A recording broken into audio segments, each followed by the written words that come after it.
Je suis romagnatois, pas de naissance, mais d'adoption depuis 1978. Donc ça commence à faire un petit peu. Bon, au niveau sportif, je courais beaucoup, donc avec quelques amis, on avait déjà monté une petite structure au niveau du foyer laïque. Donc on était entre 10 et 20 personnes tous les matins à courir. Ça, c'était dans les années 80-90. On a créé officiellement la section athlétisme au sein de l'AS Romagna. Donc je suis devenu le président. Du point de vue sportif, comme on dit, j'avais la caisse. Donc j'ai pris ma première licence en 99, donc j'ai été président. Et puis le club s'est développé. On avait quelques filles qui étaient capables de courir le marathon en moins de 3 heures. Et chez les féminines, moins de 3 heures, un marathon, c'est beau. Il faut bien comprendre qu'un club, ça marche aussi avec un bureau et des bénévoles. Et sans les bénévoles, moi je le dis toujours, un club ne fonctionnerait pas. En 2008, je suis devenu secrétaire général de la Ligue d'Auvergne et donc je suis devenu président au mois de mai 2011. Donc ensuite, j'ai été confirmé à l'Assemblée générale de 2012. Alors aujourd'hui, donc au 31 août 2016, nous avions, c'est marqué là-haut, la Ligue d'Auvergne est dans le top 5 de toutes les ligues d'athlétisme de France. Et en 2012, j'ai été également élu au comité directeur de la fédération.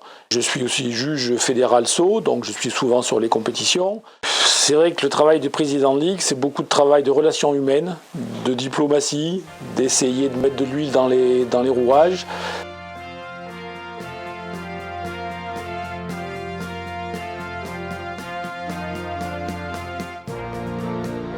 Le club phare de la Ligue, c'est le Clermont Athlétisme Auvergne, qui regroupe des sections locales.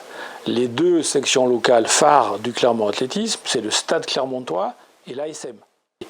Aujourd'hui, Clermont Athlé est dans toujours le top 5, voire le top 3, voire un des meilleurs clubs français. Alors ça se voit au niveau du nombre de licenciés, c'est le plus gros club de France. Le Clermont Athlétisme est le plus grand club de France. Et au niveau des résultats sportifs, ils sont toujours en finale des interclubs élites. Et globalement, sur tous les résultats de l'année, ils sont dans les 5 meilleurs clubs français. Ce qui, pour un club d'une petite... Il y a encore de très bons athlètes du club de Vichy. Chaque année, le club de Vichy a des athlètes de haut niveau qui ont des sélections internationales. Alors, ça s'appelle section sportive désormais. Elle existe toujours au lycée Blaise Pascal. Le petit souci, c'est qu'elle est en danger. Budget annuel, à peu près 400 000 €. Alors, de toute façon, on n'avait pas le choix. On était obligé de suivre le mouvement. Donc, plutôt que de freiner comme font quelques fédérations, nous, on a préféré accompagner le mouvement. Tout à fait, puisque ça reste une des plus belles salles de France, puisque pour les salles en France, il y avait pendant longtemps une salle qui a été emblématique, c'est celle de Liévin. Alors c'est vrai que, bon, moi je suis bénévole à temps plein, hein. Il y en a qui me disent, mais alors tu touches combien à la fin du mois? Ben, je leur dis, moi ils peuvent augmenter mon salaire par 2, par 3 ou 10, c'est toujours 0 €. Donc pour être bénévole, il faut être motivé, disponible, avoir du temps. Peut-être qu'on pourrait accorder aux bénévoles qui sont toujours en activité des heures par semaine pour exercer leur bénévolat. Je ne sais pas, mais il y a sûrement des choses à creuser parce que je pense que les gens m'ont dit, parce que moi j'ai toujours dit, vous savez, je suis là un peu par hasard, s'il y en a qui veulent la place, prenez-la.